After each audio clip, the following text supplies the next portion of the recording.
তিন শ্রেণী ব্যক্তির দোয়া কবুল হয় মর্মে সহিহ হাদিস এসেছে, আল্লাহ রাসূল বলেন সালাসু দাওয়াতিন মুস্তাজাবা, তিন শ্রেণী মানুষের দোয়া আল্লাহর দরবারে কবুল হয়ে যায়।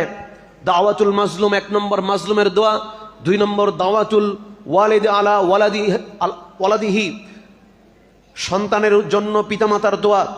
এরপরে দাওয়াতুল মুসাফির, তিন নম্বর মুসাফিরের দোয়া।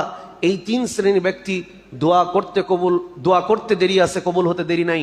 সম্মানিত উপস্থিতি, তবে বাস্তবায়ন দেরিতে হলেও বাস্তবায়ন হবেই, এতে কোনো সন্দেহ নাই। তিন শ্রেণী ব্যক্তির দোয়া কবুল হয় মর্মে সহিহ হাদিস এসেছে, আল্লাহ রাসূল বলেন সালাসু দাওয়াতিন মুস্তাজাবা, তিন শ্রেণী মানুষের দোয়া আল্লাহর দরবারে কবুল হয়ে যায়। দাওয়াতুল মাজলুম, এক নম্বর মাজলুমের দোয়া। দুই নম্বর দাওয়াতুল ওয়ালিদ আলা ওয়ালাদিহি, সন্তানের জন্য পিতামাতার দোয়া। এরপরে দাওয়াতুল মুসাফির, তিন নম্বর মুসাফিরের দোয়া। এই তিন শ্রেণীর ব্যক্তি দোয়া করতে দেরি আছে, কবুল হতে দেরি নাই।